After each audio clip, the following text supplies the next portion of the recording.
bienvenue. Bienvenue à tout le monde. Bienvenue à ceux qui viennent tous les dimanches pour louer Dieu. Et il y en a beaucoup, beaucoup. Bienvenue à ceux qui viennent de temps en temps pour nous visiter. Merci, ça fait plaisir. Merci beaucoup. Bienvenue à vous. Bienvenue à ceux qui viennent depuis un tout petit peu de temps. Et puis bienvenue à ceux qui viennent depuis très longtemps. Et puis peut-être bienvenue à ceux qui viennent pour la première fois. Il y en a peut-être. Donc bienvenue à vous. On est très content de vous voir. On sera peut-être aussi content de vous saluer à la fin. Et aussi bienvenue à vous qui faites de votre salon une maison de prière. Donc bienvenue à tous ceux qui sont en ligne avec nous, qui nous regardent et qui nous écoutent. Chantez avec nous, soyez avec nous à fond. C'est cool. Alors on a préparé des chants, bien sûr. Parce que voilà, une équipe de louanges, c'est là pour préparer des chants. Mais au fond, ce moment qu'on va vivre, ce temps qu'on va vivre, c'est un temps de louange qui nous appartient à tous, qui vous appartient à vous et à nous. Donc, ne vous privez pas d'élever vos voix, ne vous privez pas d'élever vos chants, d'élever vos mains. Parce que la louange, au final, c'est pas que de la chanson, c'est pas que des chants. La louange à Dieu, c'est mon corps, mon âme, mon cœur, mes mains, ma voix, ma tête, mon intelligence, tout de moi qui s'exprime devant Dieu, qui exprime une adoration, une reconnaissance, qui exprime quelque chose à Dieu. C'est ça la louange. Et oui, on a préparé des chants, parce que voilà, c'est comme ça. Mais c'est vous et nous qui allons faire de ce moment un temps de louange. D'accord ? Donc je vous propose de commencer à chanter avec « L'Éternel est mon berger ».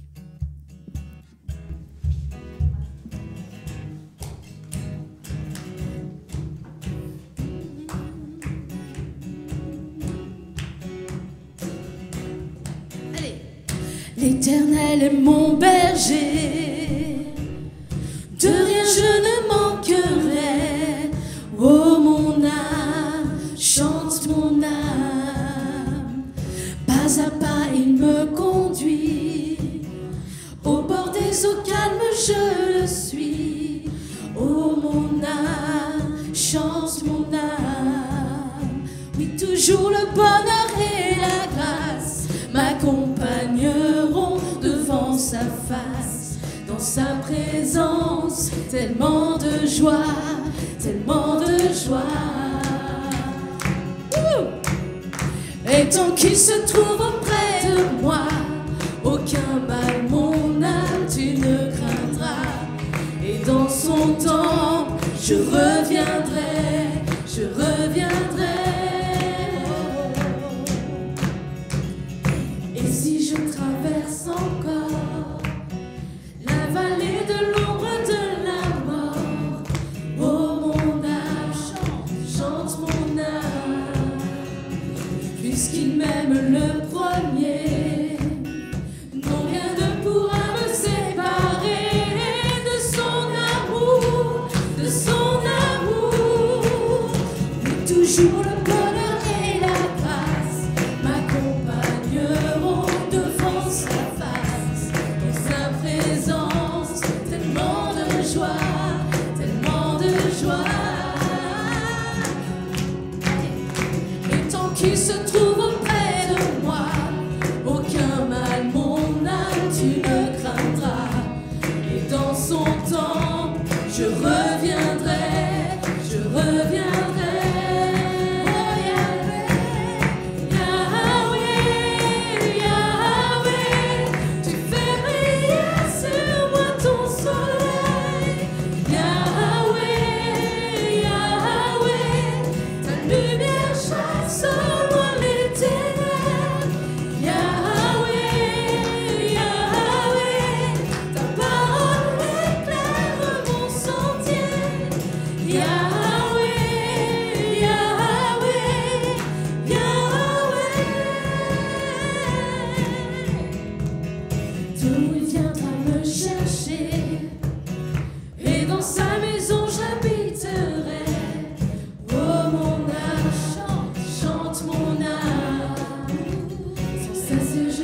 retour.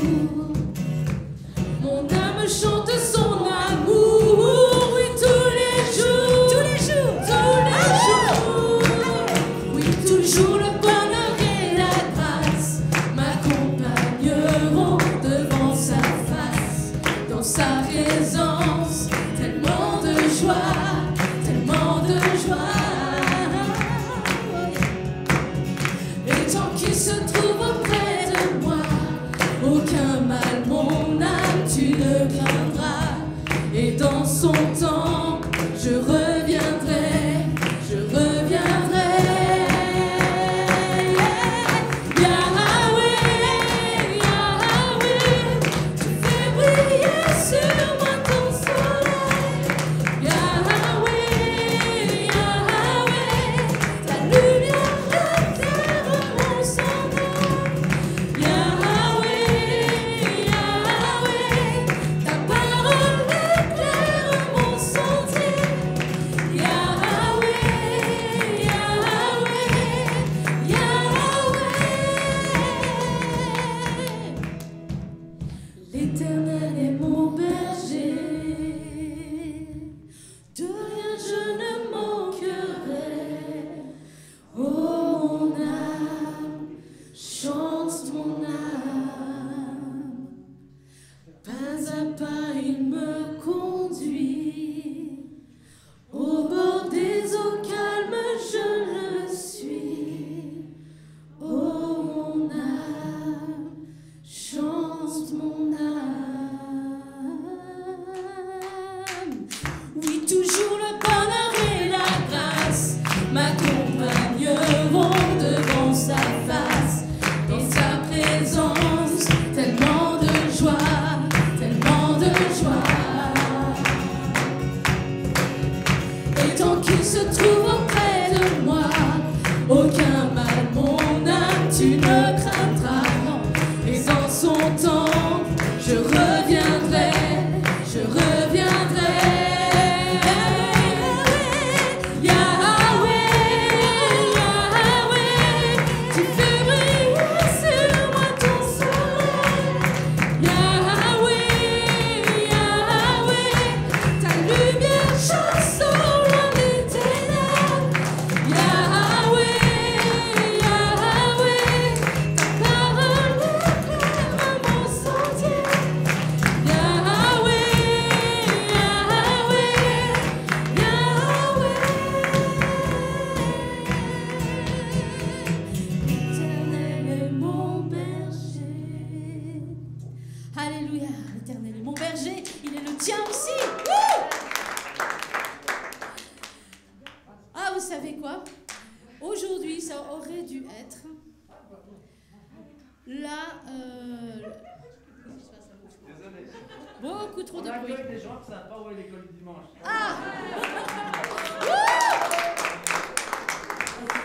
Donc aujourd'hui, ça aurait dû être le grand rassemblement intercommunautaire à Genève, rassemblement annuel auquel on aime aller, on a participé pendant des années, c'était génial.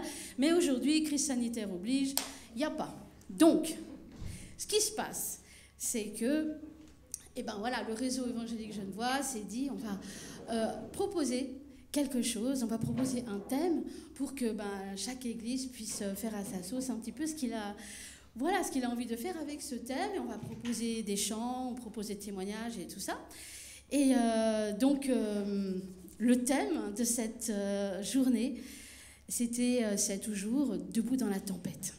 Et il se trouve que moi, quand je préparais ce temps de louange, avant de savoir quel était le thème, j'avais aussi à cœur ce thème, la tempête. Et quand j'ai su que c'était le thème de la journée, du réseau évangélique, je me suis dit, ah ouf, le Seigneur me parle encore. C'est bon, je suis encore assez sensible à la voix de Dieu pour avoir le même thème que mes amis de Genève. C'était trop cool. Du coup, je suis très contente. Et j'aimerais bien vous proposer un texte biblique que j'ai lu à propos de la tempête. Dans ce texte, c'est un psaume, c'est le psaume 107. Dans ce texte, ça parle des gens qui vont, qui viennent, qui s'approchent de Dieu, qui se désapprochent de Dieu, et qui reviennent vers Dieu, et qui s'en vont, etc. Voilà, c'est beaucoup, très, très humain tout ça, quoi. Ceux-là, je le dis au verset 24, virent les œuvres de l'Éternel et ses merveilles au milieu de l'abîme. Il dit, il fit souffler la tempête qui souleva la mer, les flots de la mer. Il montait vers les cieux, il descendait vers l'abîme. Et le rame était éperdu en face du danger. On voit bien le bateau là, qui fait comme ça dans la tempête. Saisi de vertige, ils chancelaient comme un homme ivre et toute leur habileté était anéantie. Et ça, à la lecture de ça, ça m'a parlé, quoi. On a des compétences, on sait faire un tas de trucs. Et tout d'un coup, dans la tempête, on ne sait plus rien faire. Mais vraiment, vraiment. Alors, je relis. Et toute leur habileté, c'est même au-delà des compétences, même, hein, ils sont en mer, c'est des marins, c'est des gens qui savent faire et tout. Ben non, toute leur habileté était anéantie par la tempête. C'était trop difficile pour eux. Dans leur détresse, ils crièrent à l'Éternel et il les délivra de leurs angoisses. Déjà, première chose. Je ne sais plus quoi faire, Seigneur, je ne sais plus quoi faire, mes compétences sont anéanties, je peux crier à l'Éternel déjà. Et l'Éternel, avant toute chose, il me délivre de mes angoisses. Et déjà, ça va mieux. La tempête est toujours là, mais peut-être ça va mieux. Et puis, verset 29, il arrêta la tempête, ramena le calme et les ondes se turent. Avec une facilité, le Seigneur fait ça, c'est impressionnant. Et ça, c'est notre Dieu.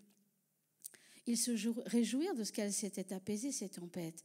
Et l'Éternel les conduisit au port désiré. Qu'ils louent l'Éternel pour sa bonté, pour ses merveilles en faveur des fils de l'homme. Moi, je ne sais pas prêcher, c'est des trucs que je ne fais pas. Par contre, qu'est-ce que ça me parle? Qu'est-ce que ce verset me parle? Et surtout, toute leur habileté était anéantie. Dans la détresse, dans la tempête, il arrive toujours, ou en tout cas très souvent, que notre habileté soit anéantie. C'est pas grave, le Seigneur est là. Ça fait rien, le Seigneur est là. Dans leur détresse, ils crièrent à l'Éternel. Et c'est ça que je peux faire. Il les délivra de leurs angoisses. Et déjà, quand on est délivré d'une angoisse, ça va déjà mieux. On voit déjà les choses plus clairement. Et puis, il arrêta la tempête, ramena le calme, et les ondes se turent. Je souhaite ça dans ma vie à chaque fois qu'il y a des tempêtes. Et il y en a, et je pense que chez vous aussi, pour vous aussi. Ne vous inquiétez pas, criez à l'Éternel. Il arrêtera vos angoisses, il calmera vos angoisses, puis il arrêtera les tempêtes. Magnifique, non? C'est cool. Alors je vous propose un chant. C'est un chant que d'habitude on chante tambour battant. Puis là, on va prendre le temps de le chanter. Ne crains pas la tempête. Reste tranquille. La paix viendra.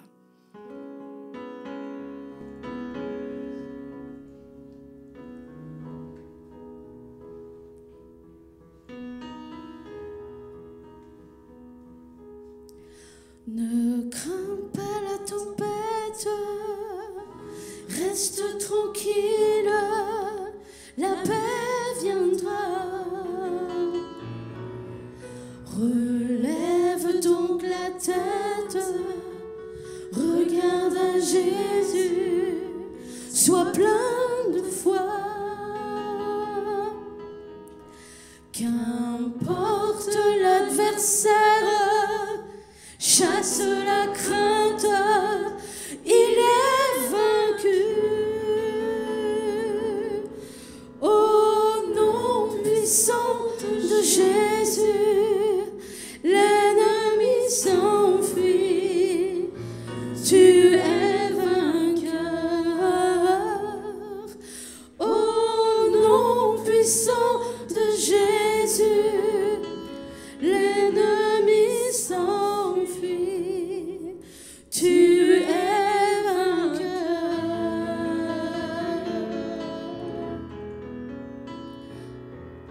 Ne crains pas la tempête, reste tranquille, la paix viendra.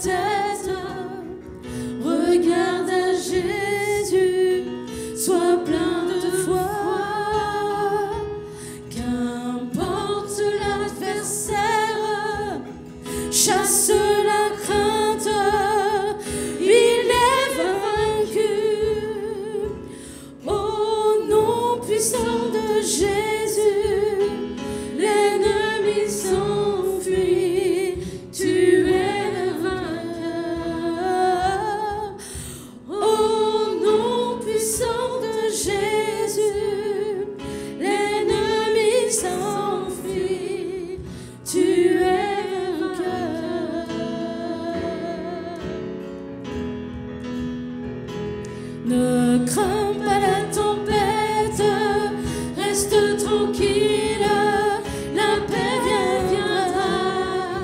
Relève donc la tête, regarde à Jésus, sois plein de foi. Qu'importe l'adversaire, chasse la crainte, il est vaincu. Au nom puissant de Jésus, l'ennemi s'enfuit, tu es vainqueur. Au nom puissant de Jésus, l'ennemi s'enfuit, tu es vainqueur.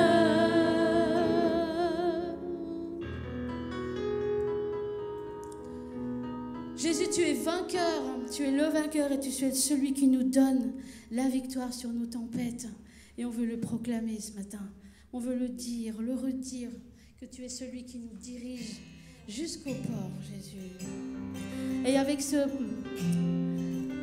belle prière que Jésus nous a apprise, notre Père qui es aux cieux, que ton nom soit sanctifié, qu'on puisse élever nos mains, nos voix, nos cœurs. Alléluia.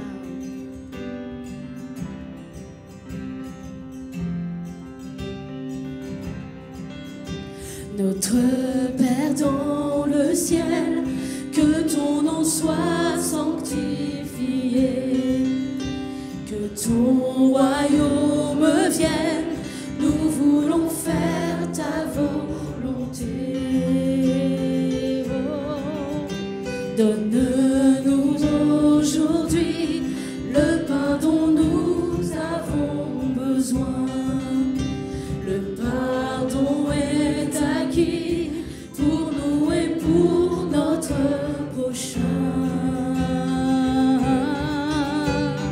Gloire à Dieu.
chantons, oh oui, gloire à Dieu, gloire à notre Père, à lui le règne, la puissance, amen. À lui le règne, la puissance, amen. À lui le règne, la puissance, amen.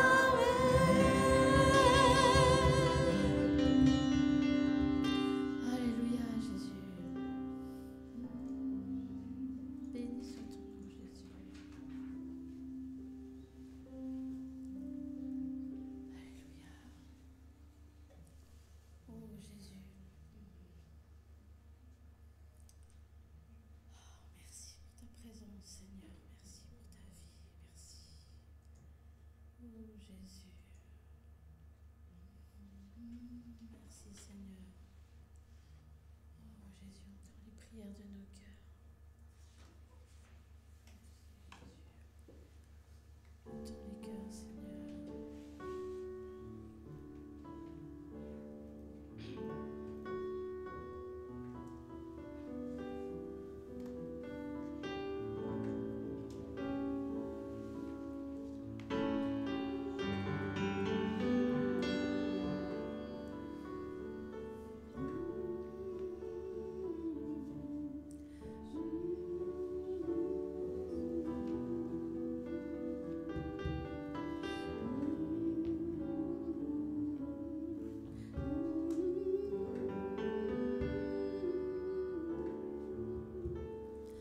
Dieu fidèle, tu ne changes pas. Éternel, mon rocher, ma paix. Dieu puissant, je m'appuie sur toi. Et je crie vers toi, car tu es mon Dieu. Oui, je crie vers toi, j'ai besoin de toi.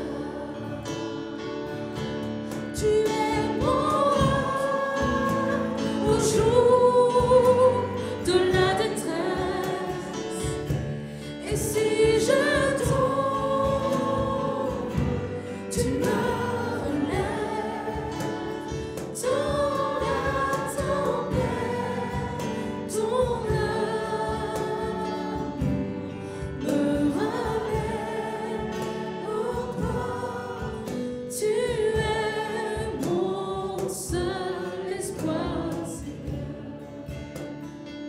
Dieu fidèle. Dieu fidèle, tu ne changes pas. Éternel, mon rocher, ma paix. Dieu puissant, je m'appuie sur toi. Et je crie vers toi, car tu es mon Dieu. Oui, je crie vers toi, j'ai besoin de toi. Tu es mon roi au jour de la détresse. Et si je tombe, tu me relèves.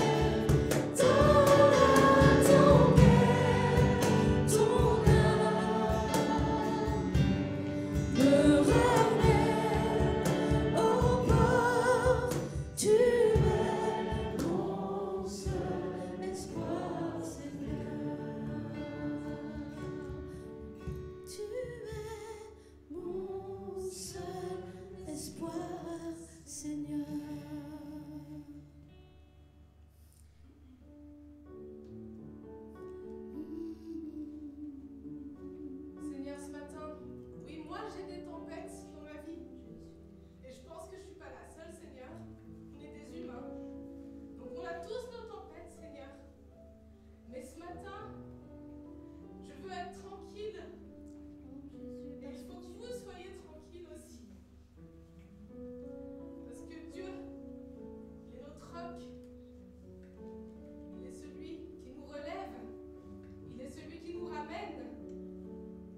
Seigneur, ce matin, on veut s'appuyer sur toi. Surabri, Jésus. Oh, je m'appuie sur toi, Jésus. Alléluia, Jésus. Merci, Seigneur Jésus. Oh, Jésus, tu es fidèle, Jésus. Tu es le Dieu vivant Merci, qui tu es tient le Dieu tout vivant. entre ses mains. Tu vois tout ce qui s'y passe dans ce monde. Tu entends tout ce qui s'y passe. Tu écoutes ce que nous te disons et tu nous réponds. Merci d'être là pour nous, Oh, merci, Jésus. tes petites créatures qui sont si importantes à tes yeux. Oh, Jésus, Jésus, merci, Seigneur. Merci pour ta victoire sur ton tempête,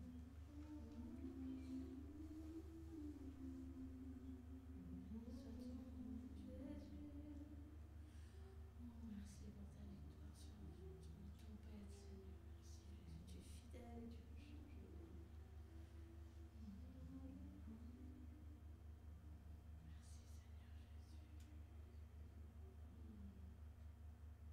Oh, Jésus, Jésus. Alléluia. Le psaume dit, tu dresses devant moi une table en face de mes adversaires. Tu dresses devant moi une table. Tu dresses devant moi une table. Et Jésus, au fond, quand il a partagé la scène avec ses amis, cette dernière scène, ce dernier repas avec eux, est-ce que c'est pas aussi ça? Tu dresses devant moi une table. Dieu nous invite en fait à sa table. Viens. Viens manger, viens boire à ma table, ressource-toi, reprends des forces, rafraîchis-toi. C'est ça que Dieu nous propose quand il nous propose de manger avec lui. Voilà, je vous donne tout cela pour que vous soyez régénérés, que vous soyez rafraîchis, soyez renforcés. Chaque fois que vous mangez, faites-le en mémoire de moi. Pensez à moi, pensez à ce que je vais faire, ce que j'ai fait du coup pour vous. Alors, je vous invite avec beaucoup de simplicité à rejoindre le Seigneur à cette table. Alors, je trouve que s'il n'y avait pas de restrictions sanitaires, je crois que je vous inviterais tous à venir autour de cette table. Mais là, juste, on ne peut pas. Alors, sentez-vous tous accueillis autour de la table de la Sainte Seine. Il y en a juste 2 parmi vous, si vous voulez bien vous approcher pour pouvoir distribuer. Ça serait cool. Merci, Luc. C'est super, encore quelqu'un. Et sentons-nous accueillis et invités à la table du Seigneur, vraiment.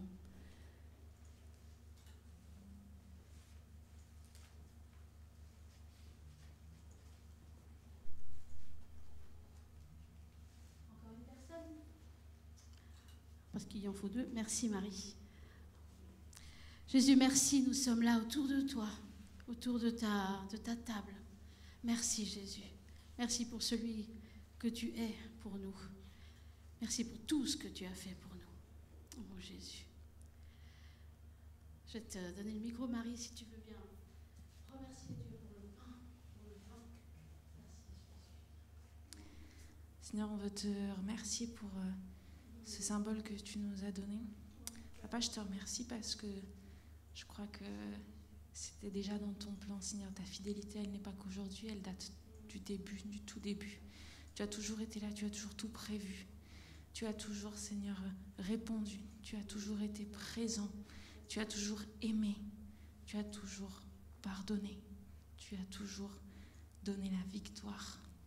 Tu es un Dieu de victoire et on veut vraiment se réjouir de cette coupe, Seigneur, de ce pain qui nous rappelle, certes, ta mort, mais au-delà de ça, ta victoire, ta résurrection qui nous rappelle qu'en toi, nous avons plus, qui nous rappelle que tu fais de nous des enfants de Dieu. Et quelle victoire et quelle joie de penser, de réfléchir et de se dire que mon papa du ciel m'aime. Mon papa du ciel est venu me chercher et il a tout donné pour moi. Merci Père pour ce symbole que tu nous rappelles encore ce matin. Amen.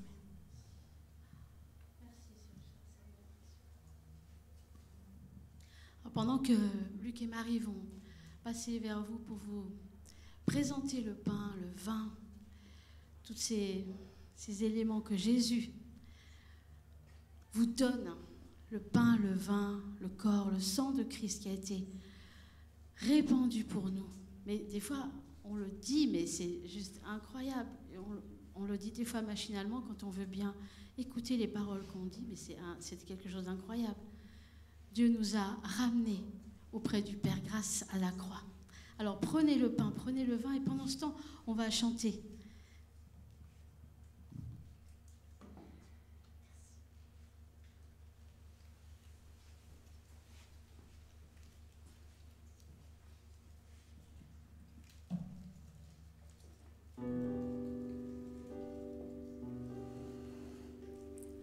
Plonge-moi dans ta rivière d'amour. Plonge mon esprit dans les profondeurs de ta joie. Inonde le désert de mon âme par la douce pluie du ciel. Mon âme est rafraîchie quand ton onction m'envahit. Je suis restaurée, guérie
tellement de vie aussi.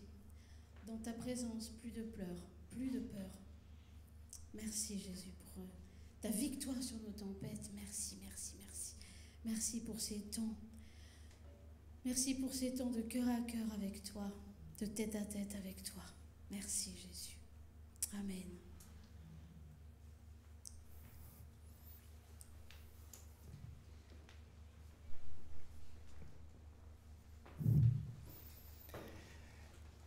Yes, merci beaucoup pour ce temps. Bonjour à tous. Comment allez-vous? Ça va? Je vous réveille après des temps de louange comme ça, de recueillement. Bonjour à chacun et chacune d'entre vous, que vous soyez ici, en présentiel ou derrière les écrans. Vraiment, on est de tout cœur ensemble. J'aimerais dire un bonjour tout particulier à tous nos aînés et tous les aînés qui écoutent ce message, même si vous ne faites pas de partie de l'Église du CEP. J'aimerais saluer chaque personne âgée, peut-être que pour certains d'ailleurs sont peut-être entre guillemets prisonniers dans leur foyer. Vous ne pouvez pas vous déplacer pour des raisons de santé. Sachez que notre cœur est avec vous aussi actuellement et quotidiennement. Effectivement, aujourd'hui, eh bien, nous devrions être à Palexpo pour ceux qui le désirent. Plusieurs églises auraient dû fermer pour laisser la possibilité à ceux qui le désirent assister à cette méga réunion à Palexpo comme chaque année où des milliers, 2-3 000 personnes se réunissent et on devrait être dans cette atmosphère de frénésie avec plusieurs stands à gauche et à droite sur différents sujets thématiques et retrouver des personnes que ça fait longtemps qu'on n'a pas vues.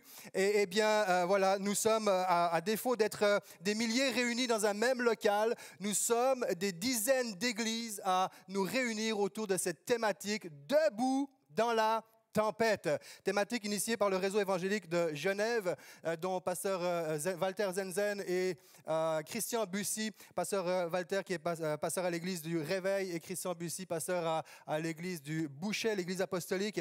Deux pasteurs qui, soit dit en passant, viennent tout juste de prendre leur retraite. Alors, à tous ceux qui se sentent appelés, il y a de la place pour servir Dieu.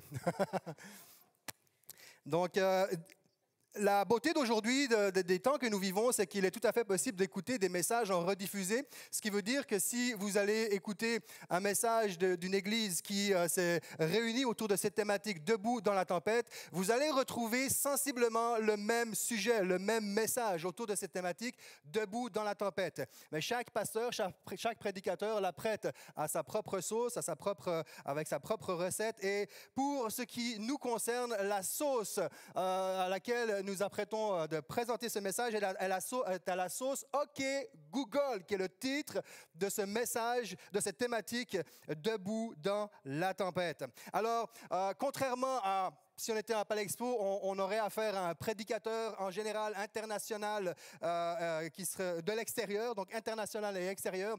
À défaut de cela, eh bien aujourd'hui, nous avons un prédicateur de l'intérieur et intergalactique, parce que je veux inviter, encore une fois, et accueillir le prédicateur des prédicateurs, le pasteur des pasteurs, l'orateur des orateurs, Jésus-Christ provenant de l'intérieur même de sa maison. Il est le maître dans sa maison et c'est lui que nous voulons accueillir. Et ce n'est pas un prédicateur international, il est intergalactique. Yes!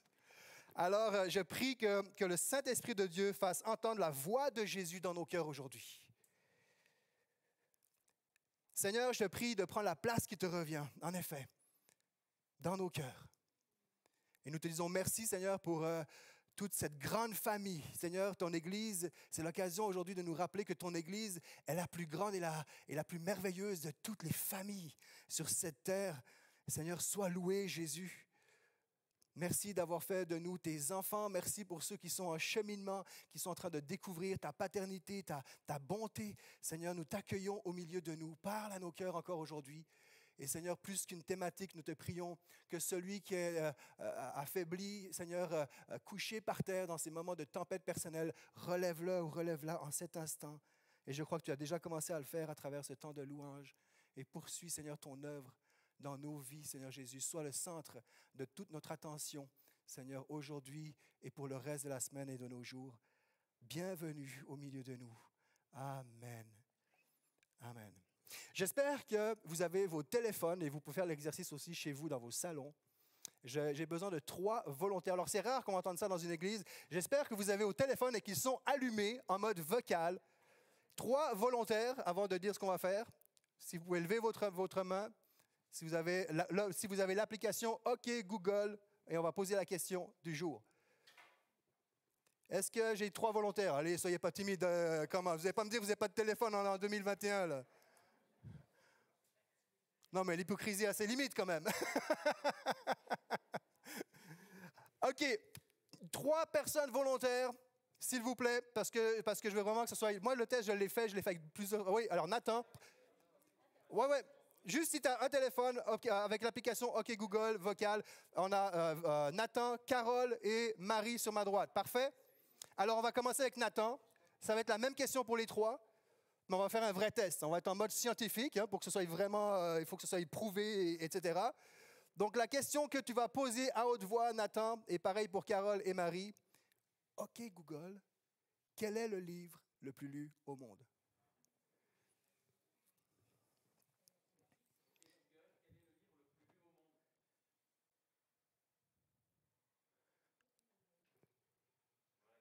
La Bible. Est-ce que quelqu'un est-ce qu'on peut l'entendre? Je veux entendre la Bible. OK, Carole. Je sais pas faire. Ah, t'as juste à parler. Ou essaye de voir si ça marche peut-être. Est-ce qu'il réagit? Alors, quelqu'un... Il dit qu'il m'écoute. Alors, excuse-moi. Quel est le livre le plus lu au monde? Qu'est-ce qu'il me dit, cet imbécile? OK, on va essayer avec Marie. Marie. Quel est le livre le plus lu au monde? Il ne répond pas en vocal,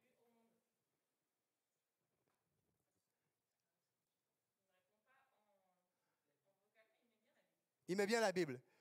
Quelqu'un d'autre veut essayer avec un vocal? Oui. Oui, Siri. Ah, Siri, je n'ai pas fait le test. Ah, ce serait intéressant.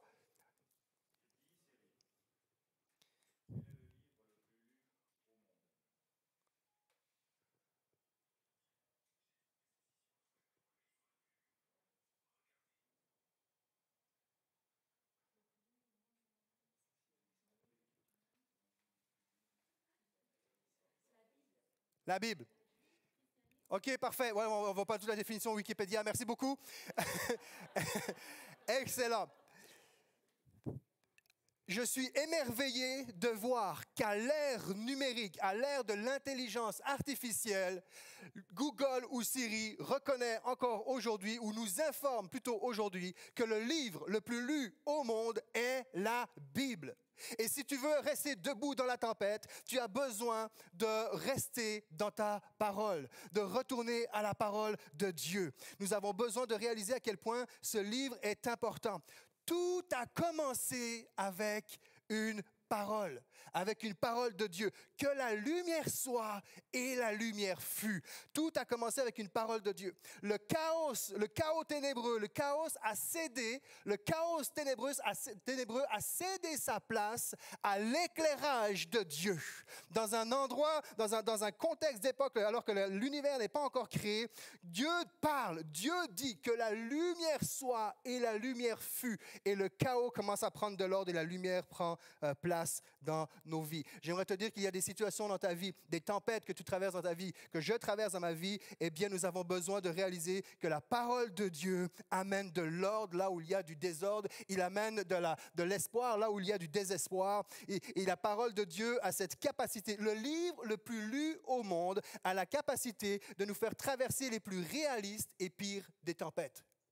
Le livre le plus lu au monde nous transmet encore aujourd'hui, en 2021, un message de vie, d'espoir, de vérité et d'éternité. Le livre le plus lu au monde transforme littéralement des situations et des individus. Alors, ce n'est pas le livre en tant que tel, mais c'est Dieu à travers ce livre-là. J'aimerais dire que ce livre-là a été écrit par des hommes qui étaient dans leur contexte religieux, social, politique, etc., avec leur propre langue, avec leur propre réalité. Mais derrière ces hommes-là, il y a l'Esprit de Dieu qui inspirait le message central de sa volonté pour nos vies. Et ça, ce livre-là est notre référentiel. Moi, j'ai commencé à faire un petit peu de la cuisine depuis quelques temps. D'ailleurs, je m'en vante un peu sur les réseaux. Regarde mon nouveau riz risottos et puis mes falafels et tout, mais je suis des recettes. J'ai besoin d'une recette pour suivre. Et il y a toutes sortes de situations dans nos vies où nous avons besoin de suivre un plan. Tu pars en voyage, tu as besoin d'un itinéraire de ton parcours. Tu traverses dans un bâtiment en feu, tu as besoin d'un protocole d'évacuation, de sortie. Et ce livre-là va te sauver la peau dans tout, va te donner le protocole à suivre dont tu as besoin dans les situations de crise de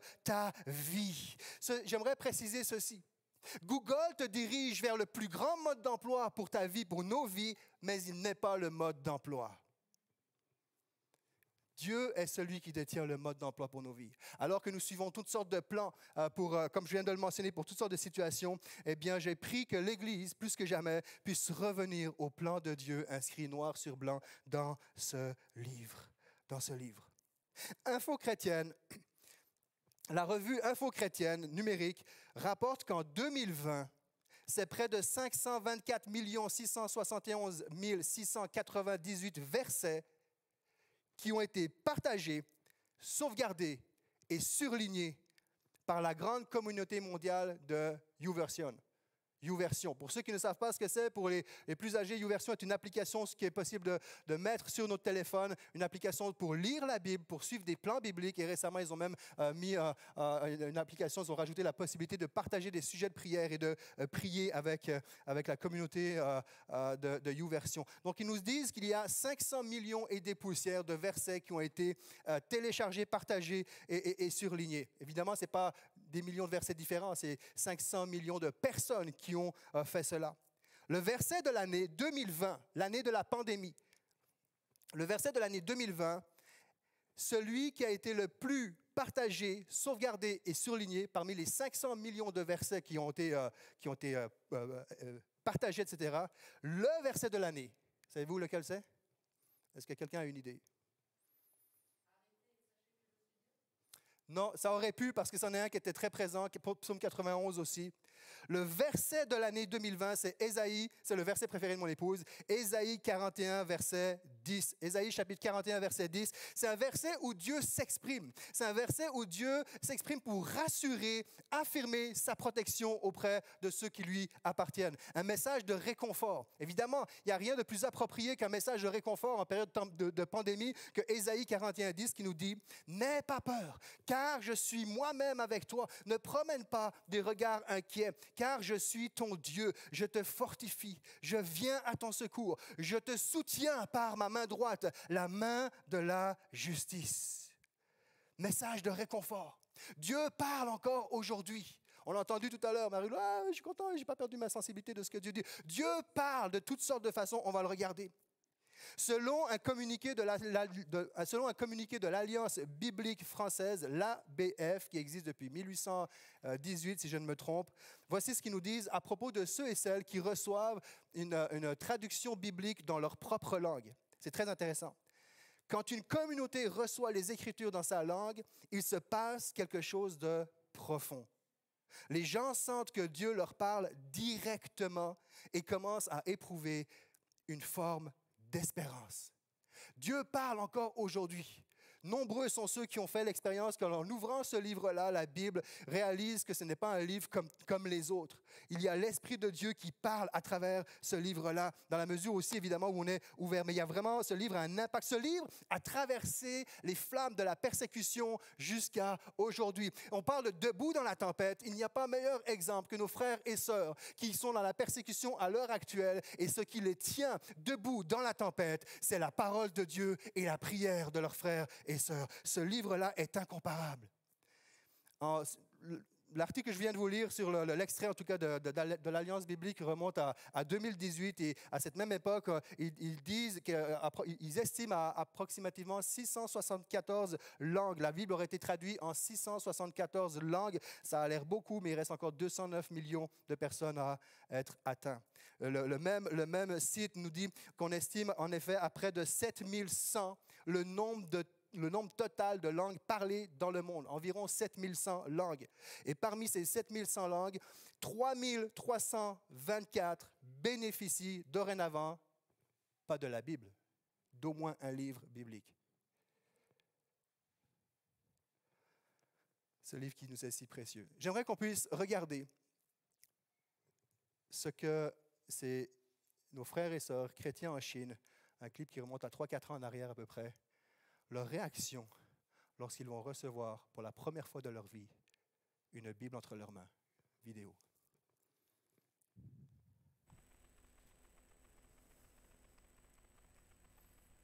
Non, c'est pas celle-ci.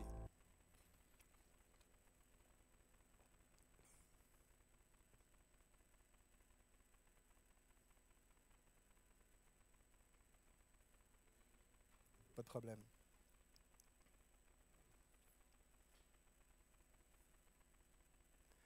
Alors qu'on s'apprête à regarder ce clip, que nous puissions le regarder, il dure 59 secondes, qu'on puisse le regarder en prenant conscience que nous avons sur nos étagères un grand nombre de versions bibliques différentes. Et qu'avec le temps, ce livre devient tellement acquis pour nous qu'on n'a même plus envie de le consulter. Et j'aimerais dire que plus que jamais, nous avons besoin de revenir à ce livre-là.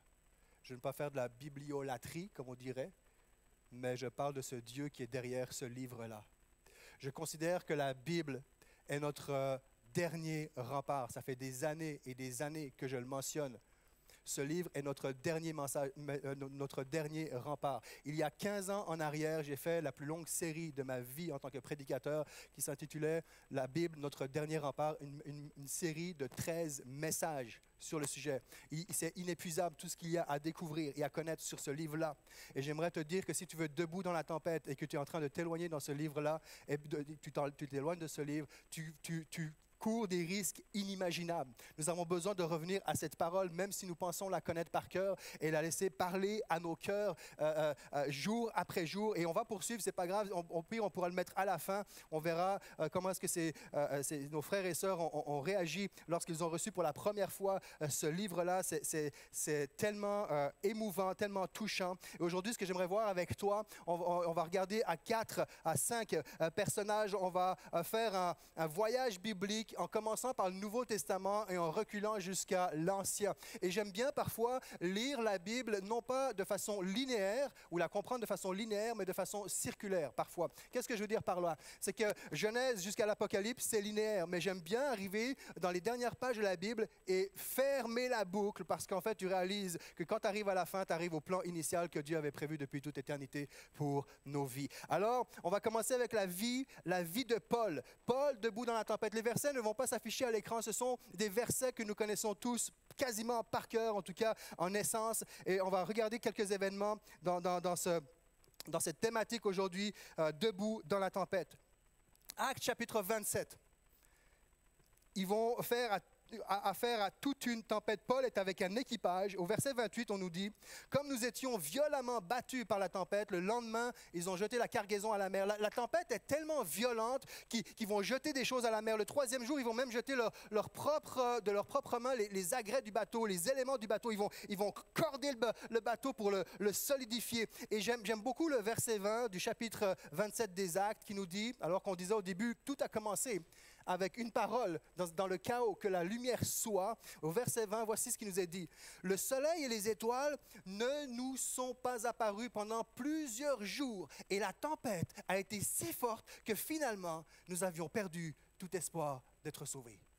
Le soleil et les étoiles ne nous sont plus apparus. C'était les ténèbres. Ils étaient dans leur chaos à eux et ils avaient complètement perdu espoir. Et parfois, dans nos vies, c'est comme ça qu'on se sent. Peut-être que tu te sens dans un moment où tu ne vois plus les étoiles, tu ne vois plus le soleil, tu ne vois plus la lumière au bout du tunnel. Et à ce moment-là, regardez qu'est-ce qui va se passer au verset 21.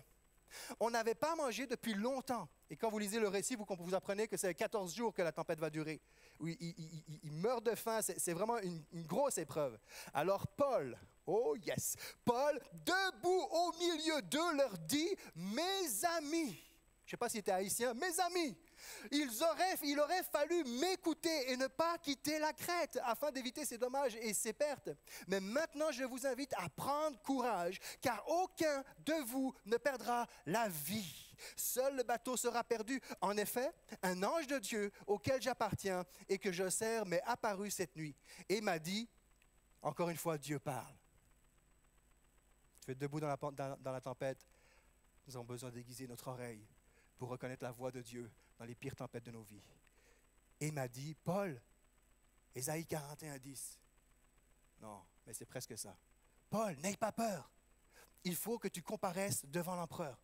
Et voici que Dieu t'accorde la vie de tous ceux qui naviguent avec toi. C'est pourquoi, mes amis, prenez courage. J'ai confiance en Dieu. Tout se passera comme cela m'a été dit. Nous devons toutefois échouer sur une île.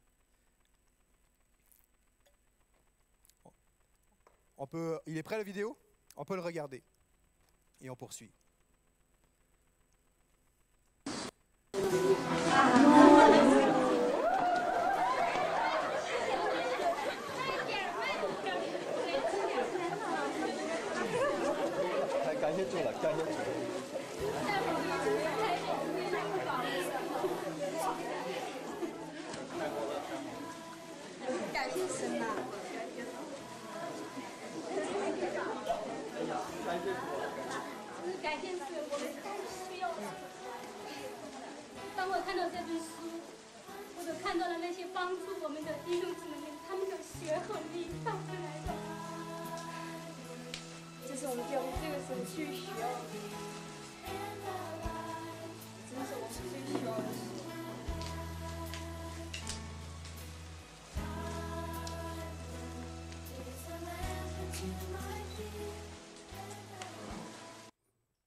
Que d'émotions.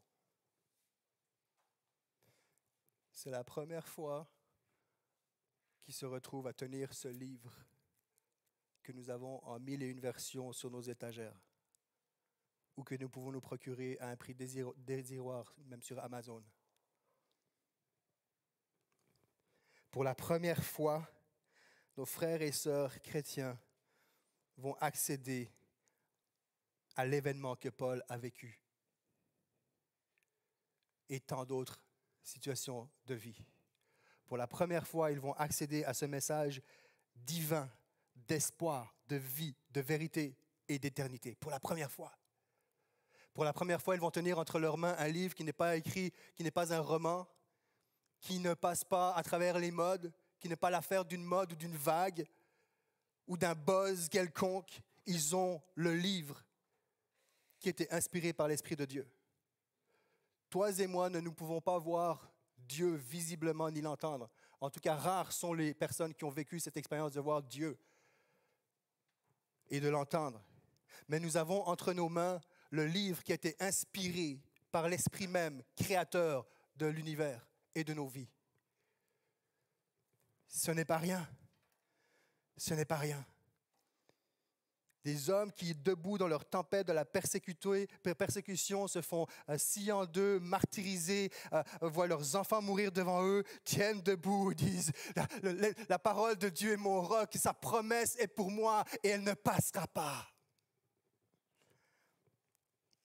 Et ils vont avoir accès à ce récit que nous sommes en train de lire, que nous connaissons tous, ce récit de Paul que je viens de lire. Il y a dans cette portion de Actes chapitre 27, les versets 28 à 26, il y a en passant un manuel de gestion de crise. Comment gérer une crise, on ne va pas rentrer là-dedans, mais il y a tous les principes de comment gérer une crise, des principes de leadership qui sont là, même un texte qui est court mais qui est riche en informations. Mais là où j'aimerais m'arrêter pour revenir à nous aujourd'hui, c'est que nous sommes dans une tempête. Ils sont dans une tempête où ils sont obligés de tout jeter à terre, où ils n'ont rien à manger. Et au milieu de cette tempête, nous avons un homme, Paul, l'apôtre Paul, qui est prisonnier lui-même et se tient debout au milieu de la tempête dans un bateau qui tangue et est en train de leur dire « Prenez courage, mes amis, prenez courage.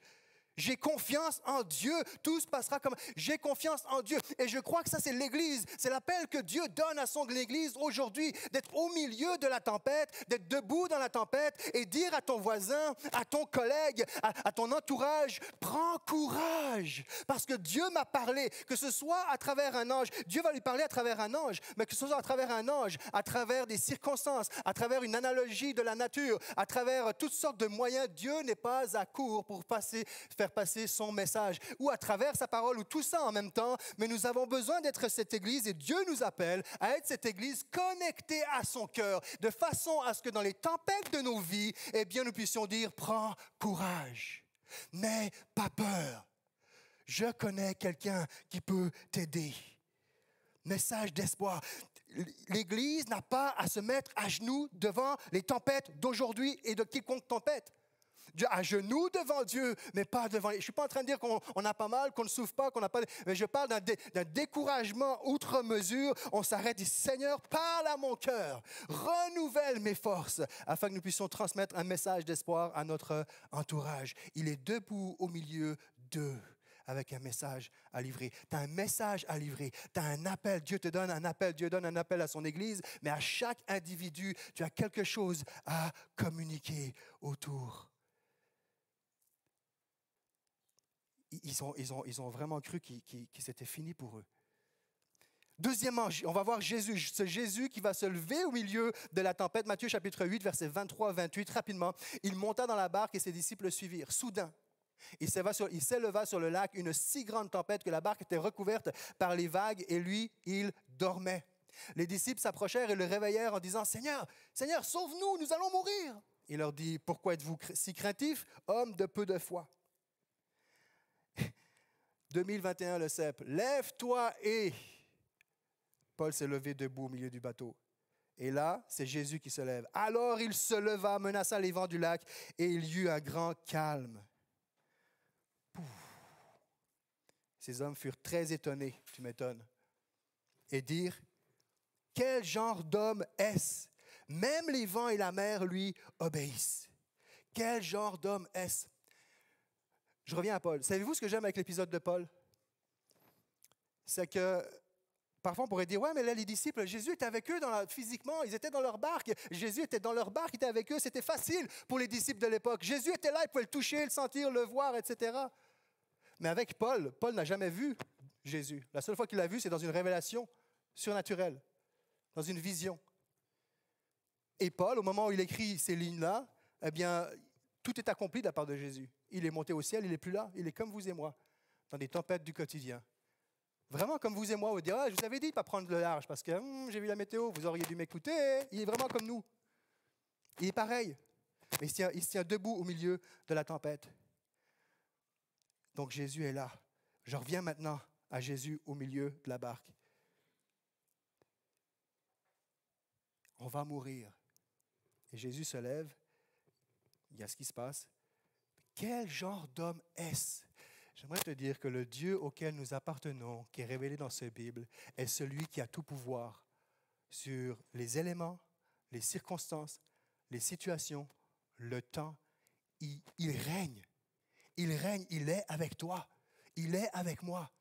Et je peux être debout dans la tempête, pas parce que je suis fort, pas parce que ma foi est forte, pas parce que je lis la Bible tous les jours. Toutes ces choses-là vont contribuer. Je peux être debout dans la tempête parce que Jésus s'est déjà levé en ma faveur dans la tempête. Et peut-être que d'une certaine façon, on peut déduire quand il dit, mais pourquoi est-ce que vous êtes si craintifs, hommes de peu de foi? Peut-être que Jésus s'attendait à ce que ce soit eux qui prennent position et menacent le vent. Il y a des situations dans notre vie où nous sommes appelés à prendre position. Selon certains commentateurs, le verbe ici, il menaça le vent, laisserait penser que cette tempête était d'ordre de source surnaturelle, de source spirituelle. Il y a une entité derrière ça, apparemment, selon certains commentateurs. Mais peu importe. Que cette tempête soit de source spirituelle, qu'elle soit d'ordre climatique ou peu importe, Jésus a tout pouvoir dans toute situation. Est-ce que je suis en train de dire que nous n'allons plus avoir de problème parce que Jésus est dans notre barque? Pas du tout. Ce que je suis en train de dire, c'est que nous allons traverser la situation avec Jésus à côté de nous. Tout simplement. Tout simplement. Et lorsqu'il fut arrivé sur l'autre rive, je le fais rapidement, ils arrivent dans le pays des Gadaréniens, eh bien, il y a 2 hommes possédés par des démons qui vont être délivrés. Je vais y revenir tout à l'heure. Jésus se leva. Et Jésus se lève encore aujourd'hui dans la tempête qui fait rage autour de toi. On va voir un autre passage, c'est la vie de Jonas. Et Jonas, ici, ce n'est pas un vent qui a été créé d'origine climatique naturelle, ni d'origine spirituelle maléfique. C'est littéralement Dieu qui va faire souffler un vent puissant pour lancer un message à son serviteur Jonas. Jonas, chapitre 1, les versets 1 et 2. La parole de l'Éternel fut adressée à Jonas. Encore une fois, Dieu parle. La parole de l'Éternel fut adressée à Jonas, fils d'Amittai. Lève-toi, moi j'ai rajouté « et ». Lève-toi, va à Ninive. Lève-toi et va. J'ai un message à transmettre à la ville de Ninive. Vas-y. Jonas, pour toutes sortes de raisons, Il s'enfuit, il prend le large. Il dit, OK, je pense que tu n'as pas compris, mon homme. On va faire en sorte que tu comprennes le message. La tempête se lève et tout le monde autour est en pleine panique dans l'équipage. Chacun consulte son propre Dieu, ses propres idoles, ses propres croyances, etc. Et ils vont même tirer au sort. Pendant ce temps-là, Jonas, lui, il dort. Il dort dans le fond. Ils tirent au sort et s'aperçoivent que le coupable, le problème vient de Jonas. Le capitaine s'approcha de lui et dit, « Pourquoi dors-tu? » Là encore, « Lève-toi, fais appel. Lève-toi et fais appel à ton Dieu. » Et j'aime cette phrase qui, pour moi, est le cri d'une génération. « Peut-être voudra-t-il penser à nous et nous ne mourrons pas. » Je crois qu'il y a un cri dans notre génération. Et peut-être qu'il y a un Dieu qui va penser à moi et que je ne mourrai pas. Peut-être qu'il y a un Dieu qui va penser à moi alors que je m'apprête à sauter du je ne sais pas combien de étage, à me supprimer la vie parce que je suis dans un désarroi complet et total, sans aucune solution. Peut-être qu'il y a un Dieu qui va penser à moi. Peut-être qu'alors que je suis sur mon lit d'hôpital, peut-être que l'intervention des médecins, Dieu va faire que l'intervention des médecins puisse faire en sorte que je puisse guérir rapidement. Peut-être que Dieu va penser. Est-ce qu'il y a un Dieu qui pense à moi? Je crois qu'il y a toute une génération que nous côtoyons jour après jour dans notre quotidien qui ils ne vont peut-être pas le formuler de cette façon-là, mais il y a écrit, peut-être, est-ce qu'il y a un Dieu qui m'aime assez pour venir changer ma vie, pour venir me rejoindre dans ma réalité, dans mes tempêtes, dans mes tracas? Est-ce qu'il y a un Dieu? Et c'est pour ça, je vais reprendre le micro, parce que là, ça allait bien jusqu'à là. Je vais prendre celui-ci. Et c'est pour ça que le Seigneur nous appelle à être porteurs de son message, d'être debout dans la tempête. Tu n'es pas sauvé pour toi-même. Je ne suis pas sauvé pour moi-même. Lorsque Dieu a épargné l'équipage avec Paul, ce n'était pas uniquement, aussi bien sûr parce qu'il l'aime, mais son intention ne se limitait pas simplement, je vais sauver Paul parce que j'aime Paul. Je vais sortir Jonas de la baleine parce que voilà, il a crié à moi et je l'aime. Je vais sauver Philippe parce que je l'aime. Non, je ne suis pas sauvé pour moi-même. Il a sauvé Paul parce qu'il avait à travers Paul un message à transmettre à l'empereur de Rome. Jésus a fait ce qu'il a fait. Il a calmé la tempête, mais je ne crois pas qu'il l'a fait simplement pour montrer qu'il était Dieu. Il l'a fait parce que le besoin était là, mais je nous invite à regarder au-delà de la tempête. À ne pas simplement être debout dans la tempête, mais à regarder au-delà de la tempête.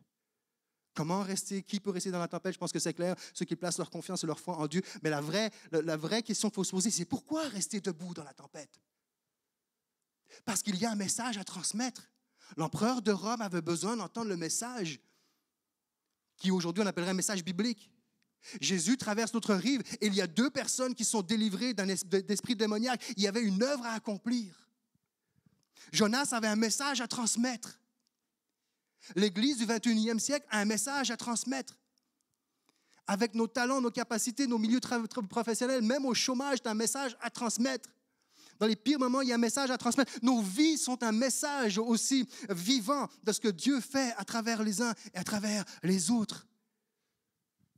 Et le Seigneur entend cette génération. Peut-être voudra-t-il penser à nous. Peut-être que ton Dieu voudra bien penser à nous et de façon à ce qu'on ne meure pas. Et on arrive à ce 4e personnage, à Noé. Noé est debout dans une tempête prophétique. Parce que la tempête qu'il va traverser, le déluge qu'il va traverser, est annonciateur, est une préfiguration de quelque chose de plus grand qui n'est pas encore arrivé aujourd'hui. Noé est prophétiquement sauvé de la pire des tempêtes, la colère de Dieu. Et regardez encore une fois, Genèse chapitre 8, au verset 15 et 16, encore une fois, Dieu parle. Alors Dieu parla à Noé, « Sors de l'arche avec ta femme, tes fils et toute ta famille. » Sors de l'arche. J'aimerais dire ceci. La parole de Dieu qui a mis de l'ordre dans le chaos est le même Dieu qui tiendra sa parole et te soutiendra dans les chaos du quotidien. La parole de Dieu qui a mis de l'ordre dans le chaos, c'est le même Dieu qui va te tenir par sa parole et te soutenir dans les chaos de ton quotidien. Il n'a pas changé. Il est le même. Tout à l'heure, j'ai dit Google il va te diriger vers le plus grand des modes d'emploi, mais il n'est pas le mode d'emploi. C'est Dieu qui a le mode d'emploi de notre vie. On peut passer des heures sur des réseaux à se documenter, s'instruire sur des sujets comme l'économie, l'entrepreneuriat, des recettes. Mais je nous encourage à ne pas nous laisser distraire à un point tel que ce livre-là qui fait pleurer des frères et sœurs en Chine et ailleurs n'ait plus aucun effet dans nos vies. Je ne suis pas en train de dire là qu'il faut pleurer quand on lit, mais qu'on n'y accorde plus d'importance. C'est le même Dieu. Alors si on le lit on ne plonge pas nos regards, évidemment ça ne devient pas une conviction, mais plus tu plonges tes regards, plus tu médites ce livre, plus tu l'intériorises et plus tu marches quotidiennement avec une assurance surnaturelle, une assurance hors norme, une assurance qui frappe les regards, une assurance à un point tel que des personnes, et je sais que plusieurs d'entre vous qui écoutez ce message aujourd'hui, vous avez déjà vécu cette réalité où des personnes vont te dire « Mais comment tu fais ?» Est-ce que on vous a déjà posé la question, non? Je suis sûr, je le sais, parce que j'ai parlé avec plusieurs d'entre vous. Mais comment tu fais avec tout ce que tu vis pour garder le sourire? Mais comment tu fais avec telle pression au travail? Tu arrives encore à ne pas tout l'absorber puis trouver la stratégie nécessaire pour faire ce qui est demandé. Mais comment tu fais? Mais comment je fais? J'ai un Dieu qui marche avec moi, qui me permet d'être debout dans la tempête.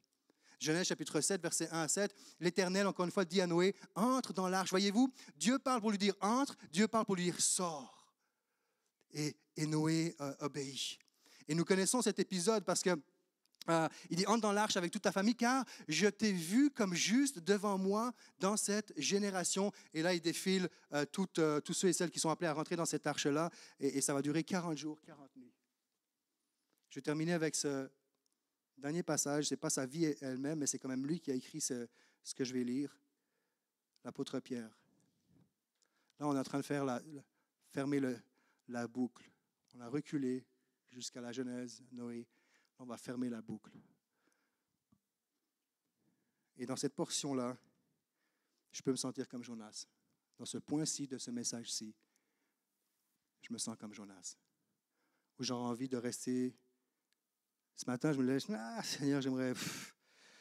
Le message jusqu'à ce point-là, ça peut aller, mais à ce point-ci, j'aimerais. Je pense que je vais rester dans mon lit, tiens. Ils feront un bon temps de louange. Parce qu'à ce point-ci, c'est un des messages. Il y a deux choses qui se passent. Soit qu'on va le communiquer avec beaucoup de violence, moi je l'ai eu fait dans le passé. Le jugement de Dieu, c'est sérieux. L'autre extrême, c'est qu'on tait l'information. On ne dit rien. Tout ce qui a été écrit ici, beaucoup de choses se sont déjà réalisées. Et ce n'est pas fini. J'arrive à ce dernier message, cette dernière portion. J'aimerais juste nous dire ceci. Ce que Noé et son époque a traversé, quand on parle de tempête, ça c'en est une. C'est-à-dire que Dieu voit là que ça ne va plus. Là, c'est le désordre complet, c'est affreux ce qui se fait. Il dit, oh non, il faut que je recommence. Je balaye, puis ceux qui placent leur confiance en moi, je les sauve. C'est terrible. C'est terrible ce qui est en train de se passer là. J'aimerais juste attirer notre attention où parfois nous sommes beaucoup plus préoccupés par les situations chaotiques, politiques, économiques, écologiques et tous les hics de ce monde. Et on oublie que le plus grand des chaos, c'est un cœur loin de Dieu. Et que plus que jamais, nous avons besoin de briller dans cette génération, de nous lever et transmettre un message d'espoir, de nous lever et construire une arche, un projet, une parole d'encouragement, un moment de prière avec quelqu'un, prendre un téléphone et dire « comment ça va ?» Un blog. Je ne sais pas quelle est l'arche que le Seigneur t'appelle à construire ou t'a déjà appelé à construire, mais il en existe déjà plusieurs arches dans lesquelles des gens peuvent se réfugier, se référer, etc., etc. Parce que ce qui s'en vient maintenant, je veux le faire avec aucune violence, mais je ne veux pas taire le sujet non plus. J'aimerais le faire avec beaucoup d'amour parce que je crois que Dieu a une compassion énorme pour ceux et celles qui n'ont pas découvert à quel point il est ce Père qui veut nous chérir et nous prendre dans ses bras.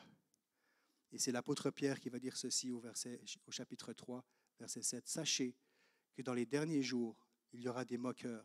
Ces hommes vivront en suivant leurs propres désirs et diront « Elle est où la promesse de son retour ?»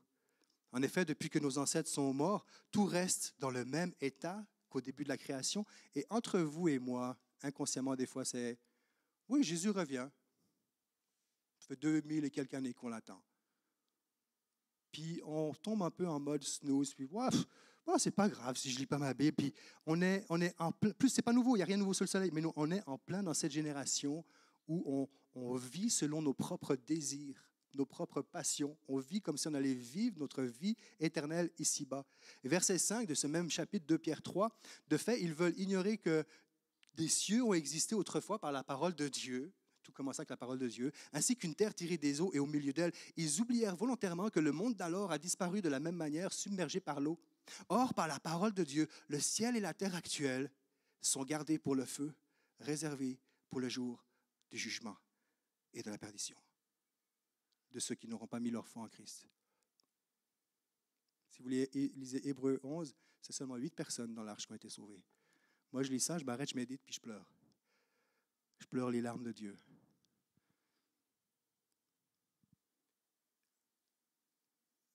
Un jour, justice sera faite. Qu'on croit pas. Nous sommes dans le temps où nous avons besoin d'annoncer. Je regardais une émission cette semaine qui m'a... Je vais prendre le terme exprès, désolé si je vous choque, mais j'avais envie de vomir quand j'ai vu cette émission. C'est un reportage sur la Martinique où je vois le nom m'échappe, les béquets, où il y a un abus de pouvoir, qui sont les fils de colons de l'époque. Et l'esclavage existe encore aujourd'hui. Et quand tu regardes ce reportage, comment est-ce que les Martiniquais et les Guadeloupéens sont traités, personnellement, vomir. Tu dis quoi? On est au 20e siècle. Charnellement, là, je suis comme... J'ai envie de faire un voyage puis leur arracher la tête. Mais ça, c'est Philippe sans Jésus. Donc là, tout le monde dit, heureusement que Jésus est là. Et immédiatement, je me suis dit, tu sais quoi? Un jour, justice sera faite. Et je ne me réjouis pas de ce jour-là. Je suis juste en train de dire que ça va arriver. Et Noé, c'est dans ce sens-là que je dis qu'il a un message prophétique pour nous, est une préfiguration de ce qui nous attend. Est une préfiguration de ce qui nous attend. C'était une figure, on nous dit, nous aussi maintenant, ça c'est 1 Pierre chapitre 3, nous sommes sauvés par un baptême qui ne consiste pas dans la purification d'une impureté physique. Pour tous ceux qui vont se baptiser, ton baptême ne va pas enlever tes impuretés physiques, mais dans l'engagement d'une bonne conscience envers Dieu. C'est ça le baptême. Je m'engage dans une bonne conscience envers Dieu. Il nous sauve à travers la résurrection de Christ qui est monté au ciel. Il a reçu la soumission des anges, des autorités, des puissances qui se trouvent à la droite de Dieu. C'est ce Dieu-là. Mais il nous dit clairement qu'il va y avoir un jugement. Des deux choses qui varient, c'est que ce jugement, il y a deux choses différentes. Ça sera le dernier et ça sera par le feu. Il va arriver. Et pendant ce temps-là, Dieu dit, réunit des dizaines et des dizaines de croyants dans la région du Pays de Gex-Genève, et je pense aussi ailleurs, même s'ils ne sont pas dans une thématique, il dit « Debout dans la tempête, parce que j'ai un message à transmettre. » Paul devait transmettre le message de Christ, je l'ai mentionné. Jésus a transformé la vie de 2 personnes. Noé a fait traverser la pire des tempêtes à sa famille. Et Jonas était appelé, alors que je peux me sentir comme Jonas. Non, Seigneur, donne-moi de prêcher sur Ésaïe 41:10 et ne promène pas des regards inquiets. Oui, le Seigneur... Mais non, Seigneur, je ne veux pas parler du fait qu'un jour, il va y avoir un jugement, qu'on devra rendre des comptes. Non, je ne veux pas ça, c'est trop dur à annoncer.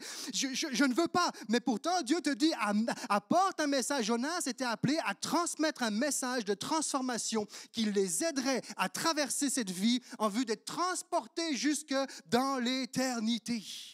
Je termine en disant ceci, YouVersion, je reviens à YouVersion. Dans le rapport de YouVersion, rapport 2020, voici ce qu'eux, ils écrivent. L'année 2020 a été une période sans précédent pour nous, mais nous avons également pu expérimenter comment Dieu a œuvré comme jamais auparavant.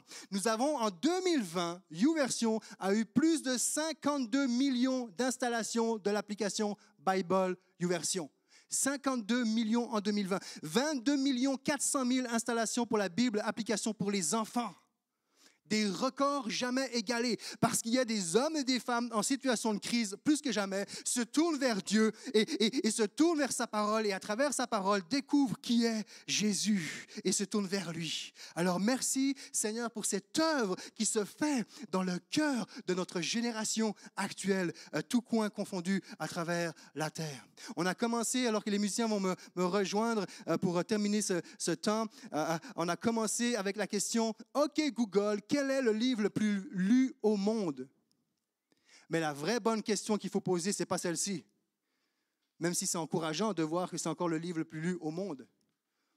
La vraie bonne question à poser, c'est « OK Google, quel est le livre le plus vécu au monde? » Moi, j'ai fait le test. On m'a renvoyé à une dame de 110 ans qui était, je ne sais pas quelle année. Il a compris, la personne qui a vécu le plus longtemps au monde. Non, ce n'est pas ça que je veux, Google. Mais là, par contre, intelligence artificielle, ça ne rentre pas. Là. Il ne capte pas cette information, en tout cas pas aujourd'hui.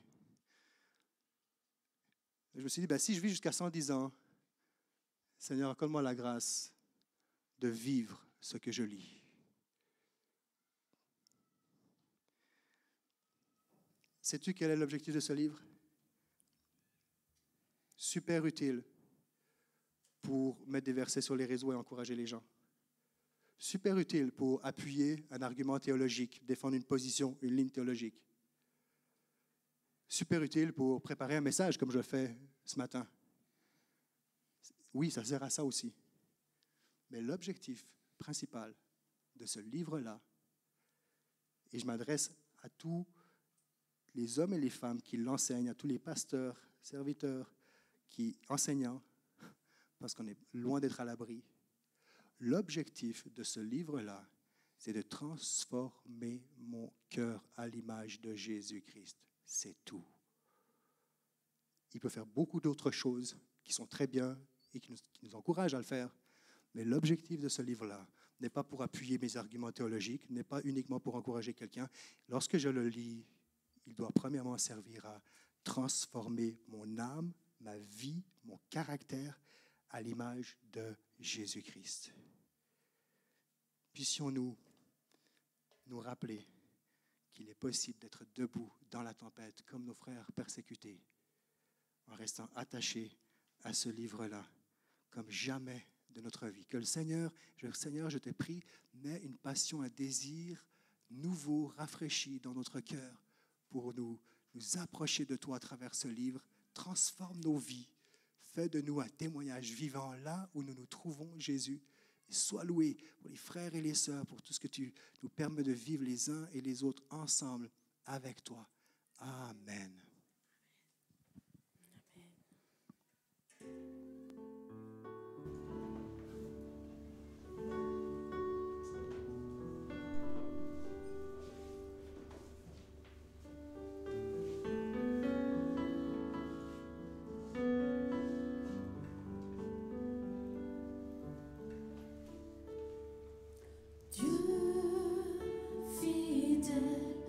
Tu ne changes pas.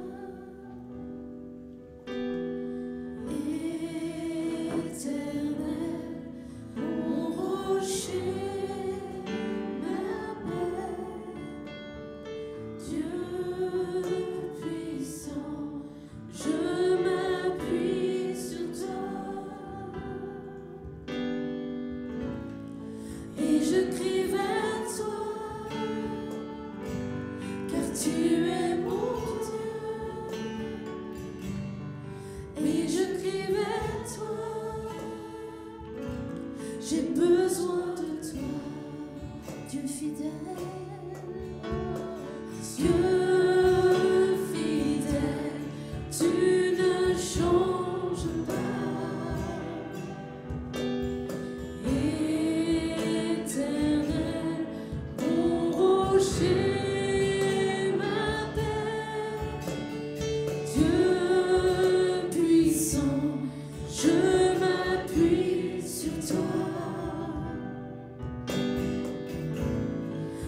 je crie vers toi, car tu es mon Dieu. Oui, je crie vers toi, j'ai besoin de toi. Tu es mon qu'au jour de la détresse. Et si j'attends, tu me relèves. Dans la tempête, ton amour me ramène au port. Tu es mon seul espoir, Seigneur. Tu es mon au jour de la détresse. Et si j'attends, tu me relèves. Dans la tempête, ton amour me ramène au port. Tu es mon seul espoir, Seigneur.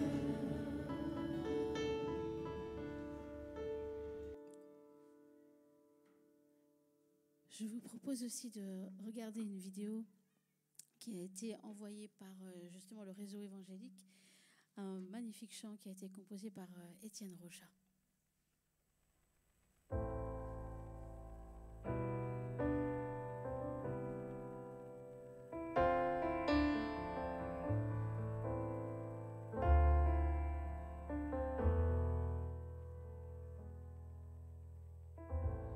Comme au temps des premiers apôtres, où tu ouvris le ciel, où tu manifestas ta gloire, déclarant pour aujourd'hui que tu ne changes pas et que ton bras agira. Nous voulons voir l'Église grandir, nous préparer, nous sanctifier. Nous voulons voir l'Église grandir par ton esprit. Nous voulons voir l'Église grandir, nous préparer, nous sanctifier.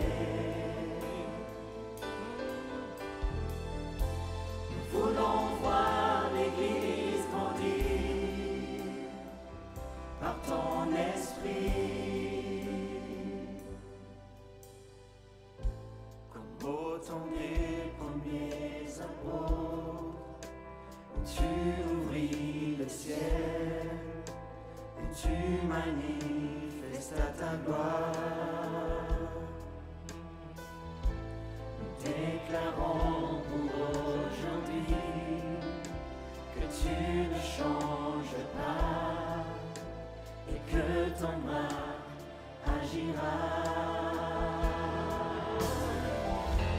Nous voulons voir l'Église grandir, nous préparer, nous sanctifier.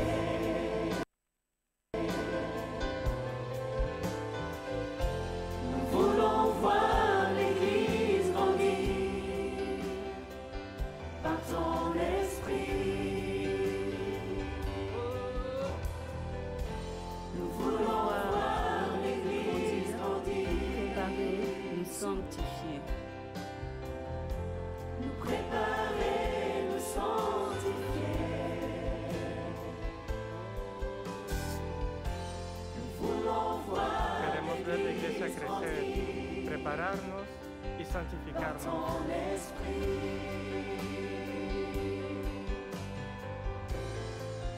L'armée du Seigneur L'armée du Seigneur se se réveille réveille et comme le soleil. Et comme cette armée, on devra bien se relever. Nous voix éternelle, tu es l'alpha et l'oméga, celui qui est et qui revient, le prince de paix,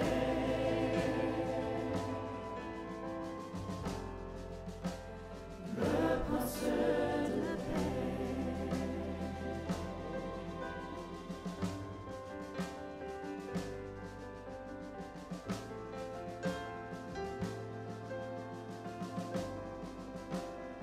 Le prince de paix.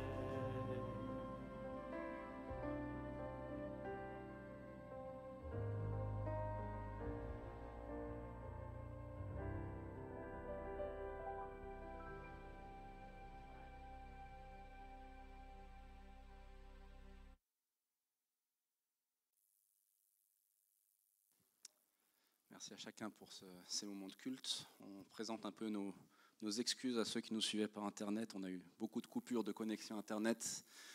Et il y en a qui sont encore connectés, merci d'avoir tenu. On va remettre le culte en entier, on l'a enregistré, donc vous l'aurez dans l'après-midi.